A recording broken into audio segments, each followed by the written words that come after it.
ओम मंगलम भगवान विष्णु मंगलम गरुड़ध्वज मंगलम पुंडरीकाक्ष मंगलाय तनो हरिओम गुरुर्ब्रह्मा गुरुर्विष्णु गुरुर्देवो महेश्वरा गुरुर् साक्षात् परब्रह्म तस्मै श्री गुरुवे नमः। ध्यान मूलम गुरुर्मूर्ति पूजा मूलम गुरुपदम मंत्र मूलम गुरुर्वाक्यम मोक्ष मूलम गुरुकृपा। आइए हम लोग अब सत्यनारायण भगवान की कथा प्रारंभ करें। उसके पहले मन और वाणी को पवित्र करने के लिए भगवान का नाम लें, उसके बाद फिर कथा प्रारंभ करते हैं। बैठ जाइए, अभी किधर बैठ जाइए। चलिए। ओम श्रीमन्नारायण नारायण नारायण भजमन नारायण नारायण नारायण विष्णु नारायण नारायण नारायण गोविंद नारायण नारायण नारायण हरि नारायण नारायण नारायण। अथ प्रथमो अध्यायः। एक समय की बात है, नैमिषारण्य तीर्थ स्थान पर सौनक आदि ऋषियों ने 88,000 ऋषियों ने श्री सूत जी भगवान से पूछा कि हे प्रभु, इस कलयुग में वेद विद्या सहित मनुष्यों को भगवान की भक्ति कैसे प्राप्त होगी और मनुष्यों का उद्धार कैसे होगा। तब कहते हैं कि 88,000 ऋषि सनकादिक ऋषि बैठ करके नैमिषारण्य में विचार कर रहे हैं। कलयुग के मनुष्य के मुक्ति के लिए कोई उपाय समझ में नहीं आया। तो उन लोगों ने श्री सूत जी महाराज का आह्वान किया और कहा कि हे मुनिवर, आप पधारें और हम लोगों का मार्गदर्शन करें कि कलयुग के मनुष्यों के लिए ऐसा कौन सा पूजा पाठ है, ऐसा कौन सा धर्म है जो बता दिया जाए तो मनुष्यों का कल्याण हो जाए और मनुष्यों के घर पर भगवान श्री लक्ष्मी नारायण की कृपा प्राप्त हो जाए। आप हमको ऐसा व्रत, ऐसा पूजा बताएं। तब श्री सूत जी महाराज का उस धर्म सभा में उनका वहां पर आह्वान हुआ है, उनका आगमन होता है और सभी 88,000 ऋषियों ने खड़े होकर के श्री सूत जी महाराज को प्रणाम किया और उनका पूजन किया और कहते हैं कि हे मुनिवर, आप ही बताइए कि हम लोग कलयुग के मनुष्यों के लिए ऐसा कौन सा पूजा पाठ है, ऐसा कौन सा दान, ऐसा कौन सा धर्म है जो बता दे, जिसके करने से मनुष्य जीवन में एक बार भी कर ले तो लक्ष्मी नारायण की कृपा उसके परिवार पर हमेशा हमेशा के लिए बनी है। तो कहते हैं कि आप लोगों ने आज मनुष्यों के भलाई के लिए बहुत अच्छी बात पूछी है। जिस काम के करने से मनुष्य मोह माया से छूट जाता है वो मैं कहता हूँ, और बहुत ही पुण्य देने वाला स्वर्ग और मृत लोग दोनों में दुर्लभ उत्तम व्रत है। आज मैं प्रेम बस होकर के आपसे कहने जा रहा हूँ। कहते हैं कि एक समय की बात है कि नारद जी के मन में विचार आया कि आज चलो हम समस्त लोगों में भ्रमण करने के लिए चलते हैं। और समस्त लोगों में भ्रमण करते करते वह नैमिषारण्य तीर्थ क्षेत्र पर पहुंचते हैं और फिर वहां पर आकर के देखा और फिर और धरती पर सभी जगह गए हैं। वहां जाकर के नारद जी ने देखा जितने भी मनुष्य धरती पर जन्म लिए हैं सब अपने अपने कर्मों के कारण दुखी हो रहे हैं। नारद जी आज बड़े चिंतित हुए कि समस्त लोगों में सभी देवगण सब प्रसन्न हैं, परंतु धरती का मनुष्य एक भी प्रसन्न नहीं है, क्या कारण है। तो उनको कोई उपाय समझ में नहीं आया। तो लोग सीधे भगवान वैकुंठ में नारद जी जाते हैं और भगवान विष्णु को वहां जाकर के प्रणाम किया है और कहते हैं कि हे भगवान, आप तो अत्यंत शक्ति से संपन्न है, मंत्र था वाणी में भगवान आपको कोई नहीं पा सकता। हे प्रभु, ना आपका आदि है ना अंत है, जिसके कारण आप सभी भक्तों के दुखों को दूर करने वाले हो, ऐसे भगवान को हमारा नमस्कार हो। नारद जी ने वैकुंठ पहुंच करके भगवान को प्रणाम किया तो भगवान ने कहा कि हे नारद जी, आपके मन में क्या है और आज हमारे पास के उद्देश्य से आज आपका आगमन हुआ या अपनी संकोच कहिए। तब नारद जी ने कहा कि हे भगवान, आज मैं समस्त लोगों में भ्रमण करते करते धरती पर गया, वहां जाकर के देखा जितने भी मनुष्य अनेक योनियों में जन्म लिए हुए हैं सब अपने अपने कर्मों के कारण दुखी हो रहे हैं। हे भगवान, हे नाथ, हे नारायण, यदि हमारे ऊपर आप थोड़ी भी कृपा रखते हैं तो बतलाइए कि उन मनुष्यों का दुख थोड़े ही पूजा पाठ करने से कैसे दूर किया जा सकता है। भगवान ने कहा कि हे नारद जी, आज मनुष्यों के भलाई के लिए तूने बहुत ही अच्छी बात पूछी है। जिस काम के करने से मनुष्य मोह माया से छूट जाता है और सभी पापों से मुक्त हो जाता है, आज मैं आपको छोटा सा ऐसा व्रत बतलाता हूँ, सो आप ध्यान से सुने। तो विचार किया कि कहाँ पर ये बताया जाए। तब भगवान ने कहा कि यदि यहाँ पर हम बताते हैं तो हम अकेले आपको बताएंगे, नारद जी आप यहाँ सुनेंगे और इसका प्रचार प्रसार पूरे संसार में करना है, उसके लिए क्या किया जाए। तब सुदर्शन जी ने कहा कि प्रभु आप कहाँ चल रहे हैं। हम धरती पर चलते हैं और चल करके पता लगाते हैं कि सबसे बढ़िया पवित्र स्थान कहाँ पर है, कहाँ पर यह पूजन किया जाए, जिससे कि ज़्यादा से ज़्यादा लोग इसको सुन सकें और सुन करके उस आयोजन को अपने घर पर एक बार कर सकें ताकि भगवान की कृपा उनके ऊपर हो जाए। तब से सुदर्शन जी वहां से निकले हैं भगवान से आदेश लेकर के, और धरती पर भ्रमण करते करते नैमिषारण्य पहुंचते हैं। वहां पर देखा कि सनकादिक ऋषियों का बड़ा दिव्य आश्रम है, वहां पर उनके साथ 88,000 ऋषि और रहते हैं। तब सुदर्शन जी ने सोचा भगवान यदि आकर के धरती पर बताएं तो यहाँ पर हम लोगों के साथ में 88,000 महापुरुष और सुन लेंगे संत लोग, तो इसका प्रचार प्रसार बड़ी जल्दी हो जाएगा सृष्टि पर। तो भगवान को जाकर के सुदर्शन जी ने भगवान से प्रार्थना किया कि भगवान, धरती पर एक नैमिषारण्य क्षेत्र है जो बड़ा पवित्र है, वो आप वहां चल करके इस कथा को सुनाएं, ताकि हमारे साथ 88,000 ऋषि और सुन लेंगे और इसका प्रचार प्रसार पूरे संसार में जल्दी हो जाएगा। भगवान आज धरती पर पधारे हैं और सभी 88,000 ऋषि जाकर के भगवान का पूजन किया और भगवान को व्यास आसन पर बिठाया गया। नारद जी यजमान बनकर के आगे कथा सुनने के लिए बैठे हैं और भगवान जी को ऐसे ऊंचा आसन लगाया गया है, ऊपर भगवान जी बैठे हैं कथा सुनाने के लिए। तो नारद जी ने भगवान से प्रश्न किया कि प्रभु, आप जो बताने जा रहे हैं उसको संसार वाले किस नाम से जानेंगे? तो भगवान ने कहा कि उसका नाम सत्यनारायण व्रत कथा होगा। फिर नारद जी ने प्रश्न किया कि हे प्रभु, उसको किस दिन करना श्रेष्ठ होगा? तो भगवान ने कहा कि हमारे मुखार बिंदु से निकला है, इसको आप किसी भी दिन सुन सकते हैं। जैसे गंगा जी हमारे चरणों से निकली हैं और आप उसमें कभी भी स्नान करें तो बराबर पुण्य मिलता है, वैसे ये भी हमारे मुखार बिंदु से निकलेंगे। इनका नाम ज्ञान गंगा होगा, क्योंकि इसमें ज्ञान की बातें हैं और ये गंगा की तरह पवित्र है। जो भी अपने कथा घर पर आयोजन करता है, खुद सुनता है, दूसरों को सुनाता है, उन सब के पापों को नष्ट कर देने वाला ये ज्ञान गंगा है। इसलिए आप इसको कभी भी सुन सकते हैं। और कहते हैं कि इसमें पूजन सामग्री क्या लगेगी? तो भगवान ने कहा कि पके केले के फल, शक्कर, घी, दूध, दही, गेहूं का चूर्ण लेवें और गेहूं के भाव में साठी का चूर्ण लेवें और भक्षण और पदार्थ करके सारे पदार्थ को इकट्ठा करें और हो सके तो घर में आप 56 प्रकार का भगवान को भोग बनाइए। जितना भी प्रकार का पकवान अपने हाथ से बना लेंगे भगवान उतना ही ज्यादा प्रसन्न होते हैं। और पकवान बढ़िया बढ़िया बना करके भगवान को अर्पण करें और फिर जब कथा पूर्ण हो जाए तो ब्राह्मणों को भोजन कराएं। बाकी जो लोग आए रहेंगे, भोजन की व्यवस्था है तो सबको भोजन कराइए, नहीं तो प्रसाद चढ़ाने की व्यवस्था है तो उसको दीजिए और सब लोग भोजन प्रसाद कर लें। तो जो मुख्य यजमान होता है उनको बाद में भोजन प्रसाद ग्रहण करना चाहिए।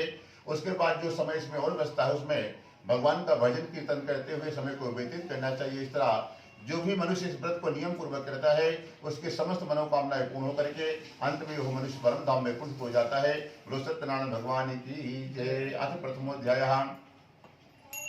ओम श्रीमन्नारायण नारायण नारायण भजमन नारायण नारायण नारायण विष्णु नारायण नारायण नारायण राम नारायण नारायण नारायण कृष्ण नारायण नारायण नारायण गोविंद नारायण नारायण नारायण भजमन नारायण नारायण नारायण। बोलो सत्यनारायण भगवान की जय। आप दोनों पूछ चला दीजिए, फिर से दूसरा लीजिए। अथ द्वितीयोऽध्यायः। चलिए पंखा स्लो कट गया क्या, पीछे का लग रहा है। अथ द्वितीयोऽध्यायः। तब दूसरे अध्याय में कहते हैं कि हमको और आगे की कथा सुनाए। कहते हैं पहले जमाने में एक सतानंद नाम का ब्राह्मण है और वो काशी पे रहते हैं। ब्राह्मण देवता बड़े गरीब हैं, प्रतिदिन 5 घरों में भिक्षा मांगते हैं। दान मिल गया तो ठीक है, नहीं मिला तो खाली पेट सो जाते थे। उनके पास रहने के लिए घर नहीं, टूटा फूटा एक छप्पर से बनाया हुआ घर था और परिवार में किसी के पास ढंग के कपड़े नहीं थे, सब फटे पुराने कपड़े पहनते थे और भिक्षा में दान मिल गया तो भोजन करते थे। जिस दिन दान नहीं मिले खाली पेट पूरा परिवार सो जाता था। गरीबी का निवास ब्राह्मण देवता के घर पर है और परंतु ब्राह्मण देवता के पास न रहने के लिए घर है, न पहनने के लिए कपड़े हैं, न भोजन की व्यवस्था है। फिर भी ब्राह्मण देवता कभी दुखी नहीं रहते थे कि हमारे पास ये कुछ नहीं है, हम दुखी रहे। हमेशा भगवान का खूब भजन करते हैं और हर हाल में वो हमेशा खुश रहते थे, कभी टेंशन नहीं लेते थे। टेंशन का मतलब समझते हैं, 10 मतलब 10, सन मतलब सूरज। एक सूरज की गर्मी कितनी तेज होती है और जिसके दिमाग में टेंशन हो वो उसका कितना दिमाग गर्म होगा। परंतु ब्राह्मण देवता के पास कोई व्यवस्था नहीं है, ना रहने की व्यवस्था है, ना खाने की व्यवस्था है, ना कपड़े के, फिर भी भगवान का खूब भजन करते हैं और हमेशा खुश रहते हैं। टेंशन लेने की जरूरत ही नहीं है। तो नगर में भिक्षा मांगने के लिए जाए, कोई दान दे दे तो खूब आशीर्वाद दे, कोई अपशब्द कह दे, कोई धक्का मार करके दरवाजे से भगा दे कि तगड़े तंदुरुस्त हो, क्यों भीख मांगते हो, कुछ काम धंधा कर लो। तो कभी नाराज नहीं होते थे, हंस करके उसको भी आशीर्वाद देकर के चले जाते थे। तो एक दिन भगवान को बड़ी दया आती है कि बड़ा विचित्र ब्राह्मण है, इसके पास कोई व्यवस्था नहीं है।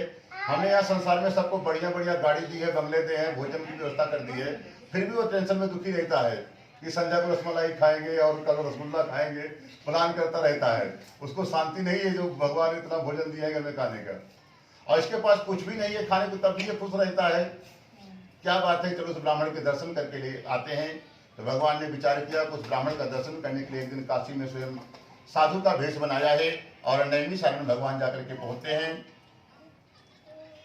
तो जाकर के जब सदानंद के दरवाजे पर भगवान पहुंचे हैं तो जाकर के पूछा कि हे ब्राह्मण देवता, आप दुखी होकर के धरती पर क्यों घूमते रहते हो? आपकी कोई मजबूरी है या आपने जानबूझ के कोई संकल्प लिया है कितना दिन तक हम नगर में भिक्षा मांग करके खाएंगे? तो उसने कहा कि हमारे पास रहने खाने की कोई व्यवस्था नहीं है, ये मजबूरी है कि हम भिक्षा मांगते रहे नगर में। यदि कोई इसका उपाय जानते हो कि हमको भिक्षा ना मांगनी पड़ी तो आप हमको भी वो उपाय बता दें।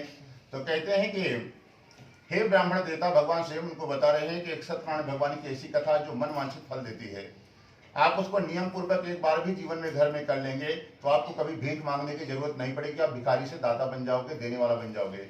परंतु नियम पूर्वक करना है। तो भगवान से पूछा कि कैसे करें, क्या करें? तो भगवान ने कहा कि इसको करने के लिए सुबह से शाम तक व्रत रखा जाता है और शाम के समय भाई बंधु मित्रों को, जितना रिश्तेदार हो, पड़ोसी हो, सबको बुलाइए, सबके साथ बैठ करके भगवान का कथा का श्रवण करें।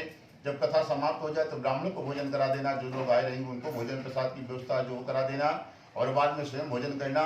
और कथा के बाद जो और समय तुम्हारे पास बचता है उसको व्यर्थ न मत जाने देना, भगवान का नाम लेते हुए या भगवान का भजन कीर्तन करते हुए उस दिन समय को व्यतीत करना। इस नियम के साथ जब भी आप कथा कर लोगे अगले दिन से आप भिखारी से दाता बन जाओगे। तब तो ब्राह्मण बड़ा प्रसन्न हुआ, भगवान के सामने संकल्प लिया कि इसको हम कल ही करेंगे और भगवान उपाय बता करके वैकुंठ चले जाते हैं। धीरे धीरे समय बीता गया और ब्राह्मण देवता रात के समय जब सोने के लिए गए तो उनको नींद ही नहीं आ रही है कि हमने इस महात्मा के सामने भगवान के पूजन का संकल्प ले लिया, परंतु करेंगे कैसे? हमारे पास तो खुद रहने की व्यवस्था नहीं है, खाने की व्यवस्था नहीं है, परंतु हम भोजन कहाँ से दूसरों को कराएंगे, कहाँ से प्रसाद लाएंगे, अब कैसे करें? तो पूरी रात बिस्तर पर रोता रहा, भगवान से प्रार्थना करता रहा कि भगवान आपकी पूजा कर पाना हमारे बस की बात नहीं है, आप एक काम करिए, यह भी व्यवस्था आपको ही करना है। पूरी रात भगवान से हाथ जोड़ करके बिस्तर में प्रार्थना करता रहा कि हम आपकी पूजा नहीं कर सकते हैं, परंतु करना हमको कल ही, आप जैसे मर्जी वैसे अपनी पूजा हमसे आप करवा लेना। और सुबह ब्राह्मण देवता उठते हैं, जैसे 5 घरों में भिक्षा मांगने के लिए जाते हैं और भगवान के भिक्षा मांगने के लिए भगवान का नाम लेकर के ब्राह्मण देवता गए हैं और 5 घर में भगवान की कृपा से आज इतना धन मिल गया तो उनके कथा की भी व्यवस्था हो गई, भंडारे की भी व्यवस्था हो गई। तब तो भगवान को बारंबार प्रणाम करते हैं ब्राह्मण देवता के प्रभु, इसी नगर पर हर दिन हम भिक्षा मांगने के लिए आते थे और आज तक इतना भिक्षा नहीं पाए और आज की कृपा से आपको इतना धन मिल गया है, अब तो हमारा पूजा भी हो जाएगा, भंडारा भी हो जाएगा। तब तो बढ़िया बढ़िया भगवान के पूजन की सामग्री को खरीदा, खाने पीने का सामान लाया, बढ़िया पकवान बनाया और सुबह से शाम तक व्रत रखा है। शाम के समय भगवान का पूजन कर रहा है और पूजन करते समय जब पूजन हो गई तो पूजन के एक नियम होता है कि कहीं आप भगवान की कथा सुनने जाएं या घर में आयोजन करें तो कथा के बाद कुछ न कुछ भगवान को चढ़ाया जाता है। जब कथा समाप्त हो जाए तो कथा समाप्त हो गई तो उसने सोचा कि हमारे पास तो कुछ है ही नहीं है, क्या चढ़ाएं भगवान को। और जो अड़ोसी पड़ोसी आए थे, किसी के पास धन था वो धन चढ़ाया, कोई लोग अनाज लेकर के आए थे, किसान था, भगवान को अनाज चढ़ाया। वो भी बड़ा चिंता में पड़े हैं ब्राह्मण देवता। उन्होंने सोचा कि जिसको भगवान कुछ नहीं देते हैं उसको गरीबी देते हैं, कुछ ना कुछ भगवान सबको देते हैं, नहीं धन दिए तो गरीबी ही दिए हैं। भगवान से कहता है प्रभु हमारे पास देने के लिए कुछ नहीं, हमारी गरीबी ही है, वही हम आपके चरणों में चढ़ा देते हैं। ब्राह्मण ने अपनी गरीबी भगवान को चढ़ा दिया और भगवान उसकी गरीबी को ग्रहण कर लेते हैं और प्रसन्न हो गए। और उसको अगले दिन 5 घर में ब्राह्मण देवता भिक्षा मांगने के लिए गए फिर से और 5 घरों में भगवान स्वयं आकर के इतना दान कर दिया तो उसने रहने खाने की सारी व्यवस्था बना ली और जब तक संसार में रहा सब प्रकार की सुख सुविधा भोगता रहा, अंत में वह वैकुंठ लोक को जाता है। तब कहते हैं कुछ ब्राह्मण की कथा करने के बाद और किसने इस कथा को कहां पर की है? कहते हैं उसी नगर में एक लकड़हारा भी रहता था और वो भी बड़ा गरीब आदमी था और वह सुबह से शाम तक लकड़ियां बेचता था। कभी लकड़ियां बिक जाएं तो अच्छे से भोजन पानी कर ले, जिस दिन नहीं बिके खाली पानी पी करके पूरा परिवार सो जाता था। एक दिन की बात है कि लकड़हारा लकड़ी बेचते बेचते सुबह से शाम हो गई, आज उसकी लकड़ियां नहीं बिक रही हैं और रास्ते में भूख और प्यास लग गई। विचार किया कि क्या करें, हम पास में धन तो है नहीं कि कुछ खरीद करके खाएं, क्या करें। तो रास्ते में एक ब्राह्मण का घर दिखाई पड़ा, सोचा चलो वही मांग करके देखते हैं, कुछ मिल गया तो जल पार कर लेंगे। नहीं तो हर इच्छा नारायण की, जैसे भगवान की मर्जी होगी वैसे भगवान करेंगे। जब वहां पर पहुंचा तो क्या देखा कि ब्राह्मण के यहाँ कोई पूजा हो रही है, लकड़हारा लकड़ियों को बाहर रखा है और पूजा में जाकर के सम्मिलित हो गया। सम्मिलित होकर के वहां शांति से जाकर के बैठ गया था और भगवान की कथा को सुना।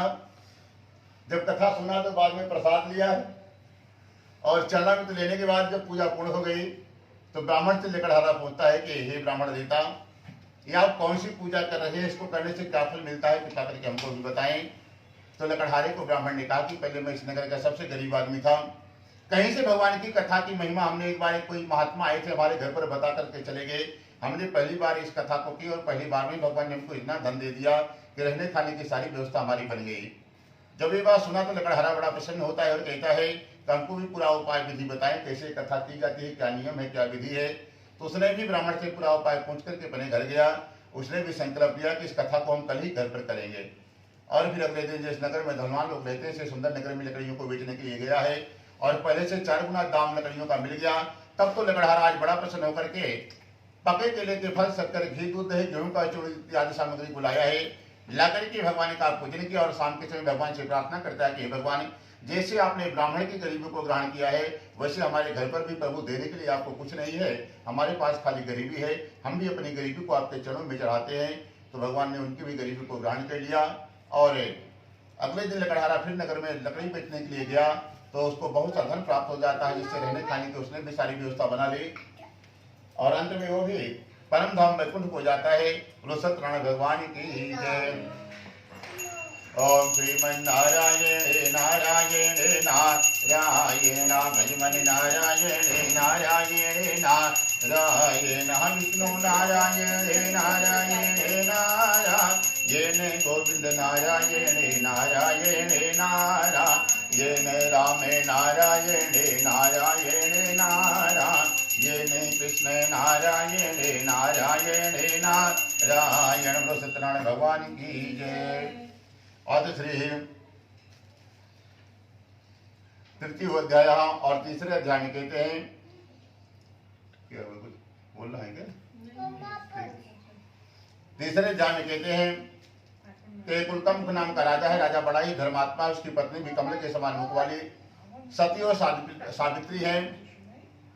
और एक दिन की बात है कि राजा अपने घर पर पूजन पाठ किया और फिर नगर में पूजा पाठ करने के बाद जो आसपास मंदिर हैं, राजा का नियम था उस मंदिरों में जाता था और अपने घर से भोजन बना करके लेके जाता, गरीबों के लिए कपड़े लेकर के जाता। सबसे पहले जो मंदिर के बाहर चारों तरफ गरीब लोग बैठे रहते हैं लाइन से, उनको भरपेट भोजन कराता था। जिनके पास फटे पुराने कपड़े होते थे राजा हर दिन उनको नए नए कपड़े दान करता है और पूछता था कि हम आपकी क्या मदद कर सकते हैं। तो पूछ करके गरीबों के दुखों को दूर करता। उसके बाद फिर घर पर जाता था और उसके बाद फिर मंदिर में जाता है और मंदिर में जाकर के भगवान का पूजन अभिषेक करवाता और ब्राह्मणों को बिना मांगे खूब दान करता है। ब्राह्मण लोग बड़े प्रसन्न रहते थे, राजा कभी खुश नहीं रहता था। तो एक दिन पुजारी ने पूछा कि राजन, हम आपको देखते हैं आप हमारे मंदिर में आते हैं और आसपास के सभी मंदिरों में जाते हैं, इतना दान बांटते हैं, आप खुश क्यों नहीं रहते? तो राजा ने कहा कि भगवान ने हमें सब कुछ दिया परंतु हमारे पास संतान एक भी नहीं है। क्योंकि भगवान सबको सब कुछ नहीं देते हैं, सबके जीवन में एक कमी जरूर दे देते हैं, कुछ ना कुछ दुख सबके जीवन में रहेगा। क्योंकि भगवान सब कुछ दे देंगे तो स्वयं भगवान बन जाएगा, फिर भगवान के पास कभी जाएगा ही नहीं। इसलिए एक कमी सबके जीवन में छोड़ देते हैं, उसके लिए वो हमसे जुड़ा रहे मांगने के लिए पूरा जीवन हो। तो राजा के पास भगवान ने राजपाट, धन दौलत सब कुछ दिया पर वो संतान एक भी नहीं दी। पुजारियों को बताया तो पुजारी ने कहा कि राजन भाई तो बहुत छोटी बात है, आप चिंता न करें, हम आपको एक छोटा सा उपाय बता देते हैं, खाली आप वही कर लेना और आपके घर पर संतान 1 साल के अंदर ही हो जाएगी। और फिर राजा रानी ब्राह्मण के चरणों पर गिर पड़ते हैं और कहते हैं कि हमको उपाय बताएं। कहते हैं, ब्राह्मण ने बतलाया कि राजन एक काम करिए, आप सत्यनारायण भगवान की ऐसी कथा है जो मन वांछित फल देती है, आप उसको आप कभी भी पूजा कर सकते हैं। सुबह से शाम तक आप व्रत रखिए, शाम के समय भाई बंधु मित्रों को बुलाइए, बुला करके विधि विधान के साथ भगवान का कथा का आयोजन करिए। कथा समाप्त हो जाए तो ब्राह्मण को भोजन करा देना, जितने लोग को बुलाए रहेंगे उनको भोजन प्रसाद कर देना, बाद में स्वयं भोजन प्रसाद कर लेना। बाकी जो समय बचेगा उसमें व्यर्थ नहीं बिताना, उस दिन भगवान का भजन कीर्तन या भगवान का नाम लेते हुए बिताना है।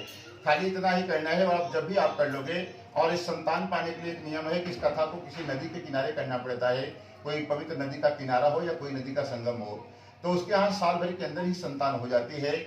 और राजा पूरा उपाय पूछ करके अपने घर आता है और अपने मंत्रियों को बुलाया और कहा कि हमारे नगर के पास में जो भद्रशिला नामक नदी है, कल हम लोग वहां पर पूजन करेंगे। मंत्रियों ने बढ़िया केले के खंभे मंगाए हैं, वेदी मंडप बढ़िया सजाया गया। अगले दिन राजा रानी अपने पूरे परिवार के साथ, नगर वासियों के साथ वहां पर पहुंचते हैं। भगवान की कथा का आयोजन रखा गया, ब्राह्मण देवता को बुलाया गया। भगवान की कथा चल रही थी, कथा चल ही रही थी। उसी नगर में एक साधु नामक बनिया रहता था, अभी व्यापार से वापस घर जा रहा था। देखा हमारे नगर के राजा यहाँ पर कौन सा पूजा कर रहा है, चलो चल करके देखते हैं। राजा ने नाव को किनारे, राजा के पास साधु बनिया नाव को किनारे ठहराया है और पूजा में आकर के सम्मिलित हो गया और बैठ करके भगवान की कथा को सुना है। जब कथा समाप्त हो गई तो पूछता है कि राजन, इतने भाव से आप कौन सी पूजा कर रहे हैं, इसको करने से क्या फल मिलता है, कृपा करके आप हमको बताएं। तो कहते हैं संतान पाने के लिए हम लोग यहाँ पर पूजा कर रहे हैं। तब तो साधु बनिया बड़ा प्रसन्न होता है, कहता है कि हे राजन, इसका भी पूरा विधान बता दें, ये पूजा कैसे किया जाता है, ताकि हमारे घर पर भी भगवान ने सोने चांदी का कारोबार दिया है, संतान हमारे घर पर भी एक भी नहीं और हमारे यहाँ भी संतान हो जाए। फिर तो राजा से पूरा विधान पूछा है और पूछ करके अपने घर आया, अपनी पत्नी को बताया कि एक ऐसी कथा है जो मन वांछित फल देती है, जिसको करने से जिसके यहाँ संतान नहीं होती है, संतान भी हो जाती है। तब तो सेठानी जी ने कहा कि हमको कल ही करना है और सेठ जी ने कहा कि ठीक है देवी, इसको हम जरूर करेंगे। परंतु सेठ जी थोड़ा लोभी आदमी थे, वो धन नहीं खर्चा करना चाहते थे। सोचे कैसे करें, हमारा धन भी नहीं लगे और वो बता रहे पुराण नहीं पढ़ रहे हैं कि पढ़ना है, कथा सुन रहे, सावधानी से सुने, तो दूसरे धर्म वाले सुनते ये लेंगे।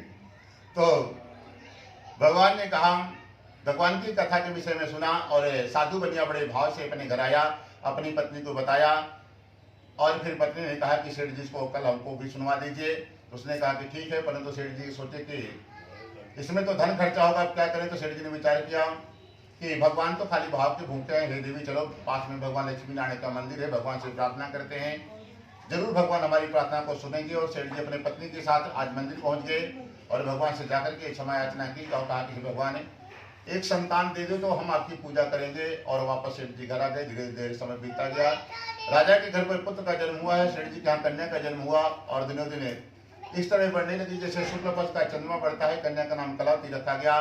तब सेठानी जी ने एक दिन प्रेम से कहा कि हे सेठ जी, आपने जो संतान होने के बाद भगवान का पूजन करने का संकल्प किया था, पूजन कर लीजिए। फिर सेठ जी ने विचार किया तो काम हो गया, अब क्या जरूरत है धन खर्चा करने की। फिर पत्नी को बुलाया और कहा कि हे देवी, एक काम करो, चलो हमारे यहाँ बहुत पुरानी परंपरा है कि जब बच्चों की शादी होती है तो उसमें भगवान का पूजा पाठ करना पड़ता है और ये कथा करना ही पड़ेगा। एक काम करो, भगवान से क्षमा मांग करके आ जाते हैं। जब बच्चे का विवाह करेंगे बेटी का, तो उसमें भगवान का पूजन कर लेंगे। फिर सेठ जी ने अपनी पत्नी को लिया, मंदिर पहुंच गया, भगवान से क्षमा मांगता है कि हे भगवान, इस बार हमको माफ करें।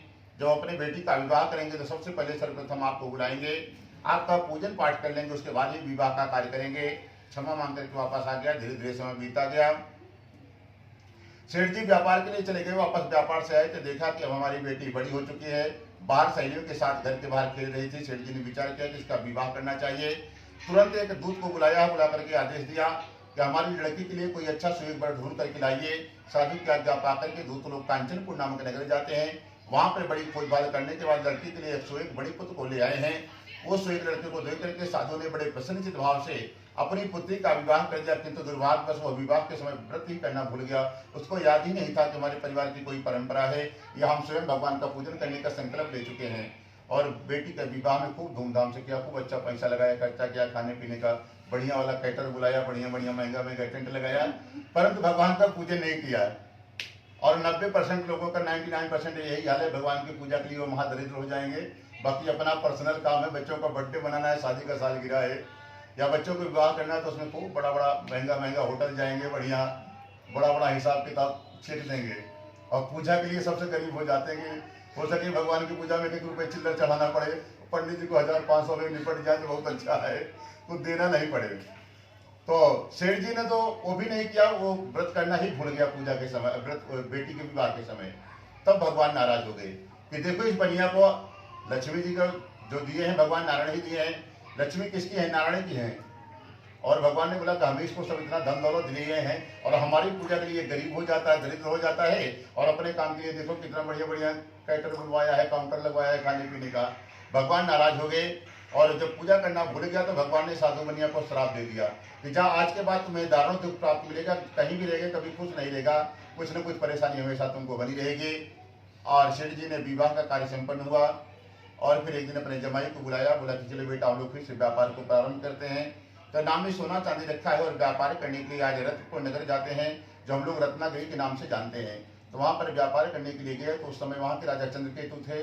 उनके नगर में जिस दिन व्यापार करने के लिए पहुंचे उसी दिन भगवान ने कुछ ऐसी लीला की कि राजा के यहाँ चोरी हो गई, राजा का धन चुरा करके चोर भाग रहे हैं, सिपाही लोग पकड़ने के लिए दौड़े हैं और चोरों को मालूम हुआ कि अगर धन लेकर के भागते हैं तो पकड़े जाएंगे, धन को कहीं छिपा दें। तो रास्ते में साधु बनिया की नाव खड़ी हुई थी, चोरों ने सारा धन उसी नाव में छोड़ करके भाग गए। पीछे से सिपाही आए, देखा कि नया दो आदमी कौन हमारे नगर में आ गया है। तो एक ने सिपाही ने कहा कि लगता है कहीं यही दोनों तो चोर नहीं है, क्योंकि भागते भागते थक गए होंगे तो जानबूझ करके सो रहे हैं, क्योंकि अभी थोड़ी देर पहले आगे आगे दौड़ रहे थे। तो एक ने कहा पहले तलाशी लो, चोर होगा तो धन कहीं आसपास ही रखा होगा। एक ने जैसे तलाशी लिया, चोर सारा धन नाव में ही छोड़ के गए थे सेठ जी के, नाव में मिल गया। और फिर सेठ जी को तुरंत बंदी बनाया गया, हथकड़ी लगाई गई, खूब मारपीट खाए सेठ जी, साथ में जमाई भी खूब डंडे खाया। हाथ में हथकड़ी लगा करके राजा के पास लाया गया और राजा से पूछा गया कि राजा से जो सिपाही बांध करके ले गए थे उसने कहा कि हे राजन, यही दोनों चोर हैं, तुम्हारे घर में चोरी किए क्योंकि सारा धन तुम्हारी नाव में मिल गया है, इनकी नाव में मिल गया है। और साधु बनिया बार बार हाथ जोड़ करके भगवान के नाम लेकर के सफाई दे रहा है राजा के सामने कि हमको खुद नहीं मालूम है कि तुम्हारा धन हमारी नाव में कहां से आया, परंतु भगवान का श्राप लगा था। राजा सुनने को तैयार नहीं है, बोला जरूर कोई चोर है और इसको अभी छोड़ देंगे तो फिर किसी का ये चोरी करेगा, लगता है खाली सोना चांदी का ही चोरी करता है कि पूरी नाम इसके सोना चांदी ही है। तो एक काम करो, इसको पहले तो तुरंत जेल में डाल दो कि दूसरों का घर सुरक्षित हो पहले हमारे नगर का। और फिर अगले दिन जो घर पर ये सोना चांदी रखा था उसके घर पर भी भगवान ने कुछ ऐसी लीला की कि सारा चोरी हो गया, सारा धन लेकर के चले गए। घर पर भी कुछ खाने पीने का नहीं बचा, घर पर भी गरीबी का निवास होगा और यह भी जेल में बंद हो गया। और फिर धीरे धीरे समय बीतता गया, कई दिनों तक माँ बेटी बिना खाए पिए रही, परंतु भूख नहीं बर्दाश्त हुआ। कई दिन क्या किया, कलावती लीलावती भिक्षा मांगने के लिए निकली है। तो लीलावती भिक्षा मांगते मांगते ब्राह्मण के दरवाजे पर पहुंची, वहां पर देखा भगवान का पूजन हो रहा है, बैठ करके भगवान की कथा को सुना, प्रसाद को लिया। जब कथा पूर्ण हुआ तो वापस घर आई और कथा शाम को होती है तो होते होते थोड़ा रात हो गई। जब बेटी घर को पहुंची तो आज उनकी माँ बहुत नाराज है। उसने पूछा कि हे बेटी, इतनी रात तक तू कहाँ रही, तेरे दिमाग में क्या चल रहा है, क्योंकि अभी तक तू हर दिन शाम को मांग करके आ जाती थी, इतना रात कैसे हुआ। तो कलावती ने कहा कि हे माते, एक ब्राह्मण के घर गई थी, वहां पर भगवान की कथा हो रही थी। कथा में ये बताया गया है कि जब भी आप भगवान की कथा में सम्मिलित हो जाए तो जब तक भगवान का चरणामृत प्रसाद न मिल जाए तब तक आप वहां से उठ करके नहीं जा सकते हैं। तो इसलिए माते भी पूजन समाप्त हुआ, प्रसाद मिला तो आ रही हैं। जब ये बात सुना तो उनकी माँ को याद आ गया कि हे बेटी, तुम्हारे पैदा होने के पहले से ही तुम्हारे पिताजी ने, हम लोगों ने भगवान के पूजन का संकल्प लिया था, आज तक भगवान का पूजन नहीं किया, कहीं भगवान तो नहीं नाराज हो गए हैं। चलो जो कुछ हो गया, कल हम लोग घर पर जरूर पूजन करेंगे, भिक्षा में जो भी धन मिलेगा और भगवान से क्षमा मांग लेते हैं। अगले दिन माँ बेटी जिस नगर में धनवान लोग रहते हैं ऐसे सुंदर नगर में भिक्षा मांगने के लिए गई है और भगवान की कृपा से बहुत सारा धन मिल गया, जिससे उसने बढ़िया बढ़िया पक्के केले के फल, शक्कर, घी, दूध, दही, गेहूं का चूर्ण सामग्री को लाया है, लाकर के भगवान का पूजन किया और भगवान से क्षमा याचना मांगी कि हे भगवान, मुझसे या मेरे परिवार से यदि कोई किसी से भी आपका अपराध हो गया हो तो हे नाथ, हे नारायण, हमारे पूरे परिवार की तरफ से हम लोग आज से क्षमा मांगते हैं आपसे। और एक काम करना प्रभु, हमारा पति और जमाई न मालूम किस नगर में कहाँ व्यापार करने के लिए चला गया है, आज कई वर्ष बीत गया है, हमको ये भी नहीं मालूम है कि लोग जीवित हैं कि नहीं है। आप तो प्रभु सब जगह हर घट में वास करते हो, एक बार जिस दशा में जहाँ पर भी हो उनको वापस घर भेज दीजिएगा। और ऐसे भगवान से प्रार्थना की। प्रार्थना करने के बाद पूजन प्रसाद के बाद विसर्जन किया गया कि जहाँ से देवताएं हैं सब लोग अपने अपने स्थान को जाए। सभी देवता अपने स्थान को चले गए। भगवान विष्णु वैकुंठ ना जाकर के जहाँ साधु बनिया जेल में बंद था, उस राजा को जब रात में राजा सोया तो भगवान दर्शन दिए। दर्शन देकर के कहा कि हे राजन, जिन दोनों वैश्यों को आपने बंदी बनाया है वो दोनों व्यापारी हैं, सुबह होते ही उनको छोड़ देना। ये जैसा नहीं करे हो, आप नहीं हमारी आज्ञा का पालन करोगे तो आपके पुत्र को, पूरे राज्य को हम नष्ट कर देंगे। और एक काम करना, जितना धन लियो उससे दुगना धन उनको दे देना, नए नए कपड़े देकर के विदा कर देना। भगवान सपने में बता करके चले गए। राजा स्वप्न से जागा, सुबह में अपने धर्म सभा में जाता है। वो जाकर के कहा कि आज हमने ऐसे से सपना देखा है। मंत्रियों ने कहा कि साक्षात भगवान आए थे, भगवान ने जो आपको कहा है आप उन्हीं की आज्ञा का पालन करें। साधु बनिया को छोड़ दीजिए और उनका जितना धन लिया उसे देकर के अपने नगर से विदा कर दें। साधु बनिया को जेल से छुड़ाया गया, सभा में लाया गया। दोनों ने आकर के राजा को नमस्कार किया। राजा हाथ जोड़ करके कहा कि हे महान भावों, भावी वस्तु में इतना दुख प्राप्त हो गया था, हमारी तरफ से आप दोनों को कोई भय नहीं है। तुरंत नए नए वस्त्र आभूषण पहनाए गए और जितना धन दिया था उससे दुगना धन देकर के आदर के साथ विदा कर दिया और दोनों वैसे अपने अपने नगर के लिए चल पड़ते हैं। इस सत्यनारायण कथाया में बोलो सत्यनारायण भगवान की जय।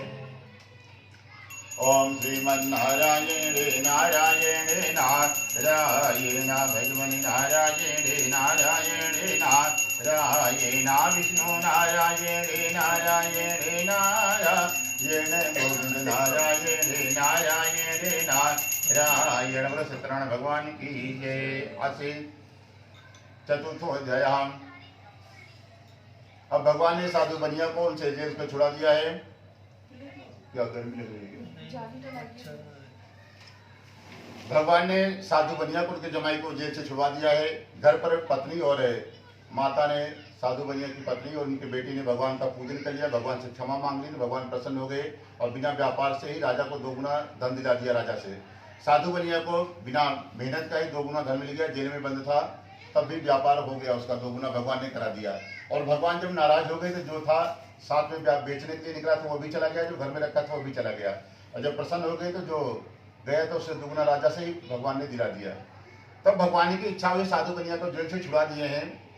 इसके दिमाग में चल क्या रहा है, क्योंकि किसी को फ्री का धन मिल जाए, धन में बहुत गर्मी होती है, जिसके पास ज्यादा धन है ना एकदम वो टाइट होकर चलता और छोटे मोटे गरीबों को तो देखता नहीं। आप 1 बार 2 बार नमस्कार करेंगे तो आशीर्वाद भी नहीं देता है वो जल्दी।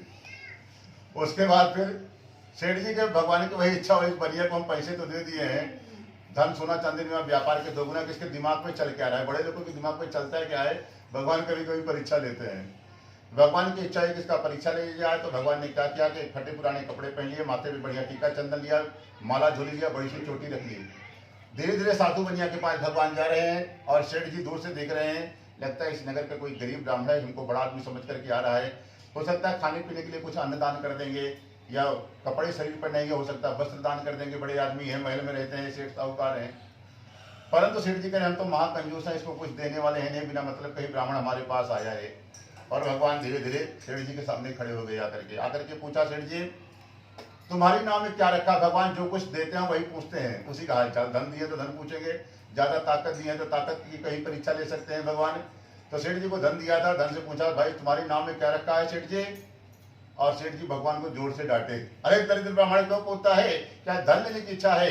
मेरी नाम में बेल पत्ता भरा हुआ। भगवान ने कहा तथास्तु, गुस्सा मत करिए, बेल पत्ता बताए हो तो हम तुमको आशीर्वाद देते हैं, तुम्हारे नाम में भी बेल पत्ता पूरा भर जाएगा। हमारी इच्छा हुई तो तुमको आशीर्वाद देते, हम कोई साधारण ब्राह्मण नहीं है।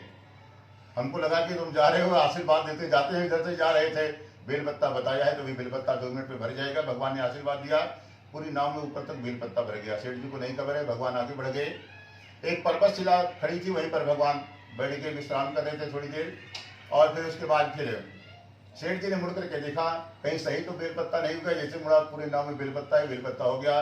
सेठ जी खड़े खड़े जमीन पर गिर पड़े। कई घंटों बाद जब उनको होश आया, जो साथ में जमाई था उसने कहा, ससुर जी आपने जो कर्म कर दिए हैं पूरा जीवन आप नहीं भूल पाओगे। इतना धन आपने बेलपत्ता बनवा दिया क्षण भर में, कई जन्म लग जाएंगे तब भी नहीं कमा पाओगे। यदि चाहते हो फिर से सेठ जी बने हम और ये बेलपत्ता बेचने का काम, माली बनने का काम खत्म हो तुम्हारा, तो जाके उस ब्राह्मण के चरणों में पकड़िए, रोइए, विनती करिए। लगता है कोई ब्राह्मण नहीं है, कोई दिव्य महापुरुष या भगवान आपकी परीक्षा लेने के आए हैं। भगवान के सामने जाकर के त्राहिमाम त्राहिमाम करके सेठ जी लेट गए, भगवान से क्षमा मांग रहे कि भगवान हमको क्षमा करें, हमारे नाम में बेल पत्ता नहीं सोना चांदी रखा था। तब भगवान मुस्कुराए, बोले हमने तो तुमको दिया था और तुम हम ही से झूठ बोल के जाओ भोगो।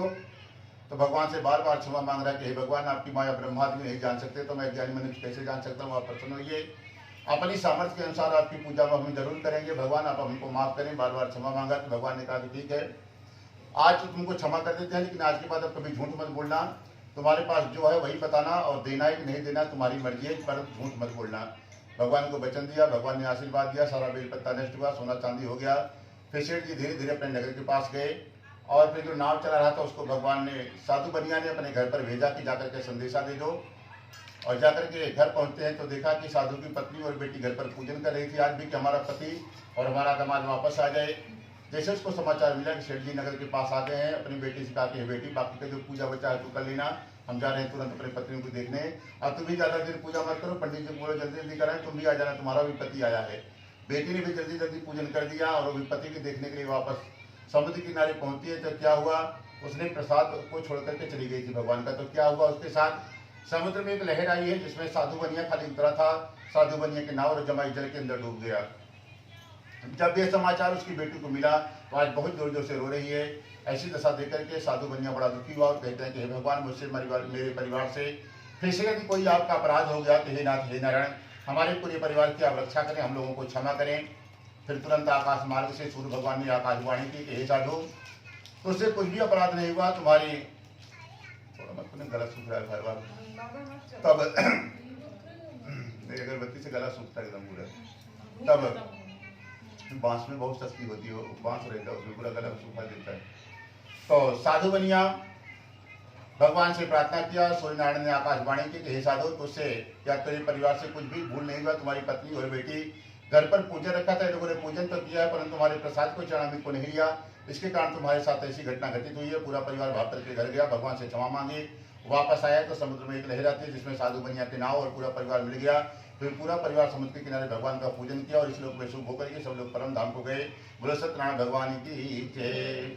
ओम श्रीमन्नारायण नारायण नारायण भजमन नारायण नारायण नारायण विष्णु नारायण नारायण नारायण राम नारायण नारायण नारायण कृष्ण नारायण नारायण नारायण गोविंद नारायण नारायण नारायण हरि नारायण नारायण नारायण। बोलो सत्यनारायण भगवान की जय। आज पंचमोध्याय। बस 2 मिनट और किसी तरह बैठे रहिए, बस 2 मिनट का ही बात हो गई। ये वो चढ़ाते हो ना काजू किशमिश कभी और भगवान के लिए बनी चढ़ाते भाई काजू किशमिश खोल कर रख दीजिए, आपको पूजा में चढ़ाते हैं। हाँ खोल कर रख दीजिए। आज श्री है पंचमोध्याय। चलो याद तो है, काजू किशमिश भगवान नहीं पा रहे। भगवान करे 56 भोग बनाइए अपने घर में, अगली बार कथा जब भगवान को जब बुलाइए। भगवान का 56 भोग इससे भी ज्यादा प्रिय। आराम से खोल के रख दीजिए सामने। आज श्री पंचम अध्याय 5वें अध्याय में कहते हैं एक तुंगध्वज नाम का राजा है। राजा बड़ा धर्मात्मा है। राजा के मन में विचार है कि चलो जंगल में हम लोग जंगली जानवरों का शिकार करते हैं। राजा शिकार करते करते दोपहर का समय हो गया, राजा थक गया, सोचा थोड़ा विश्राम कर लें। एक पेड़ के नीचे जाता है और वहां पर जाकर के देखा कि काफी ग्वाल वाल लोग बैठे हुए हैं, गाय चराने वाले, भगवान का कोई पूजन कर रहे हैं। राजा अभिमान में वहां पर नहीं गया। ग्वाल वालों ने पूजन पूर्ण किया। उसके बाद जो प्रसाद था उसने विचार किया कि हम अपने राजा को पहले देते हैं प्रसाद, क्योंकि राजा भगवान का स्वरूप होता है, इसको प्रसाद देते हैं, फिर बाद में हम लोग खाएंगे। तो एक ग्वाल चराने वाला ग्वाला भगवान के प्रसाद को लेकर के राजा को देने के लिए गया। तो राजा ने उनको डांट करके भगा दिया कि तुम लोग गाय चराने वाले गंवार हो, हम ज्यादा बड़े आदमी हैं, तुम हमको प्रसाद, तुम्हारे हाथ का हम प्रसाद नहीं ले सकते हैं। डांट करके बच्चे को भगा दिया। वो बालक रोता हुआ वही प्रसाद भगवान के चरणों में रख दिया। और भगवान आज बड़े दुखी हुए हैं कि आज हमारे प्रसाद के कारण इस बालक का अपमान हो गया है। भगवान को खुद दुखी हुए, उनकी आंख से आंसू आ गया। आंसू से अग्निदेव प्रकट हो गए और भगवान ने अग्निदेव को कहा कि जाइए इस राजा को अपने राज्य का हित है कि हम बहुत बड़े आदमी हैं, हमने इनको थोड़ी सी लक्ष्मी की कृपा इसके परिवार पे कर दी है, इसको अकड़ के घूम रहा है ये, क्योंकि धन की गर्मी बहुत बेकार होती है। ज्यादा धन आ जाए तो वही लोगों का अपमान करता है, किसी का भी अपमान कर देगा वो धन के नशे में। तो भगवान को लगा कि हम भगवान थे, धरती पर आए थे, शबरी माता के जूठे बेर खाए थे, सबसे छोटी जात उनकी थी। हमने तो जात पात नहीं बनाया, नहीं देखा, हम तो खाली भाव देखते हैं। आज कितना प्रेम से वो बालक प्रसाद लेकर के गया था, परंतु राजा के मन में अहंकार था कि हम ज्यादा बड़े आदमी हैं, इसलिए प्रसाद का अपमान कर दिया। एक काम करो, जाओ इसके पूरे राज्य को ही जला करके खत्म कर दो, ना इसका पत्नी बचे, ना बेटा, ना राज्य, कुछ नहीं रहना चाहिए इसके पास। जब उस गाय चराने वाले से भी गरीब हो जाएगा तब इसकी आंख खुलेगी। अग्निदेव पहुंचे, क्षण भर में सब स्वाहा कर दिया, करके वापस चले गए। राजा वापस अपने घर के लिए आया और देखा कि अभी थोड़ी देर पहले हम यहीं से गए, हमारा राज्य था, नगर था, पत्नी बच्चे थे, सब कैसे जल करके समाप्त हो गए। आज राजा बड़ा दुखी हुआ। फिर वापस जहाँ पूजन हो रहा था, फिर राजा जंगल में भाग के रहा वापस, और फिर ग्वाल वालों से क्षमा याचना मांगी, भगवान के प्रसाद को मांग करके खाया। तो भगवान को दया गई। फिर उसके पास उसके पहुंचने के पहले विश्वकर्मा भगवान को भगवान ने भेज दिया कि राजा है, इसको पूरे राज्य की जिम्मेदारी है। विश्वकर्मा भगवान जाइए, हमारे भक्तों से क्षमा मांग लिया, प्रसाद खा लिया, फिर इसका जैसे नगर था सब भगवान ने बना दिया। फिर राजा अपने नगर में रहने लगा सुख शांति से। जो भी मनुष्य इस परम दुर्लभ व्रत को करता है, भगवान की कृपा से उसको कभी जीवन में धन धान की कमी नहीं होती है, निर्धन धनवान हो जाते हैं। जो कोई मनुष्य किसी बंधन में फंसा होता है तो बंधन मुक्त हो जाता है, निर्भय हो जाता है। और जिनके घरों में संतानें नहीं होती हैं, संतान होने लगती हैं और सब मनोरथ पूर्ण होकर के अंत में परम धाम वैकुंठ हो जाता है। भगवान के पूजन में, कथा में क्यों जाना चाहिए, मंदिर क्यों जाना चाहिए मालूम है? जितनी देर आप भगवान के सामने बैठे हैं, भगवान की कथा में बैठे हैं, उतनी देर तक आपकी उम्र नहीं घटती है। काल हट करके दूर बाहर चला जाता है, बढ़ जाता है। नहीं तो हर क्षण हमारी उम्र, हम लोग काल के करीब एक एक क्षण आगे बढ़ते जा रहे हैं। कम ना मालूम कौन सा अंतिम समय पता नहीं है। तो भगवान के मंदिर में जब तक रहते हैं, भगवान की कथा में रहते हैं, तब तक काल भी समय को, उम्र को नहीं घटाता, उसी को रुक जाता है। इसका प्रमाण ये है कि पहले जमाने में जो ऋषि महात्मा होते थे, कोई 1 लाख वर्ष का होता था, कोई 10,000 साल का होता था, कोई करोड़ों साल, कोई अनंत साल, और रातों दिन भगवान का पूजा ही करते हैं, दूसरा कुछ करते नहीं है, तो उनकी उम्र घटती ही नहीं है, वही की वही रुकी पड़ी हुई है। इसलिए भगवान का पूजन करना चाहिए। जब तक भगवान के मंदिर में, आप घर में भी बैठे या कहीं मंदिर गए हैं, उतनी देर आपकी उम्र नहीं घटेगी। भगवान की कथा में, राम कथा, भागवत कथा, सत्यनारायण कथा में बैठे हैं तो उम्र नहीं घटी है, उतना देर आपका उम्र शेष बच गया है। फिर इसी बात से यहाँ उठेंगे तो फिर 100 माइनस होना चालू होगा। इसलिए भगवान का पूजन करना चाहिए, मंदिर जाना चाहिए, कथा सुनना चाहिए। कोई बुलाए कि नहीं बुलाए, कहीं हो भी नहीं तो पहुंच जाइए, उतनी देर आपकी उम्र तो उतनी क्षण रुक जाएगी, आपका काल कुछ नहीं कर पाएगा। तो इसी तरह कहते हैं कि मनुष्य जो भी पहले जमाने में कथा किया, उनके दूसरे जन्म की कथा कहें तो कहते हैं जो मनुष्य इस परम दुर्लभ व्रत को करता है, भगवान की कृपा से उसको जीवन में कभी धन धान्य की कमी नहीं होता। कोई निर्धन होता है तो धनवान हो जाता है, कोई किसी बंधन में फंसा होता है तो बंधन मुक्त हो जाता है, कोई निर्भय होता है और सब प्रकार के मनोरथ पूर्ण होकर के अंत में परम धाम वैकुंठ को ही जाता है। तो कहते हैं जिन्होंने पहले जन्म में किया, उनके दूसरे जन्म की कथा के विषय में बताएं कि उसको क्या फल मिला है। कहते हैं जो उल्कम नाम का राजा था, जो संतान पाने के लिए नदी के किनारे पूजन किया था, वही दूसरे जन्म में राजा दशरथ होते हैं। भगवान स्वयं जाकर के 4 पुत्रों का सुख दिए हैं और वो भी रंगनाथ भगवान का पूजन करके वैकुंठ को गया है।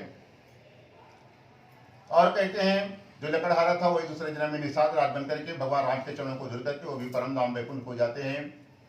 और कहते हैं जो ग्वाल बाल थे, भगवान कृष्ण के सभी बाल सखा बने हैं अगले जन्म में, और भी भगवान की भक्ति करके परम धाम को चले जाते हैं। और जो लकड़हारा था, वही दूसरे जन्म में निषाद राज बनता है, भगवान राम के चरणों को धुल करके वो भी परम धाम को जाता है। और जो साधु बनिया था, वही दूसरे जन्म में मौरध्वज नाम का राजा बनता है, अपने पुत्र कुंवारे से चीर करके वो भी परम धाम वैकुंठ को जाता है। बोलो सत्यनारायण भगवान की जय। ओम माता नारायण पिता नारायण माता नारायण पिता नारायण गुरु नारायण नारायण नारायण गुरु नारायण नारायण नारायण ब्रह्मा नारायण विष्णु नारायण ब्रह्मा नारायण विष्णु नारायण शिवजी नारायण नारायण नारायण भजमन नारायण नारायण नारायण यहाँ नारायण वहाँ नारायण यहाँ नारायण वहाँ नारायण जहाँ देखो वहाँ नारायण नारायण भजमन नारायण नारायण नारायण सूर्य नारायण चंद्र नारायण सूर्य नारायण चंद्र नारायण तारे नारायण नारायण नारायण भजमन नारायण नारायण नारायण मुझमें नारायण तुझमें नारायण मुझमें नारायण तुझमें नारायण सब में नारायण नारायण नारायण। बोलो सत्यनारायण भगवान की जय, बोलो आज के आनंद की जय। बंद कर दीजिए। ओम जजेन जगमहि चंद्र देवस्थाने धर्माणि प्रथमान शन्ना तेहि नाकम महिमाना सचंद्रिय पूर्वे। ओम शाद्याय सन्ति देवा।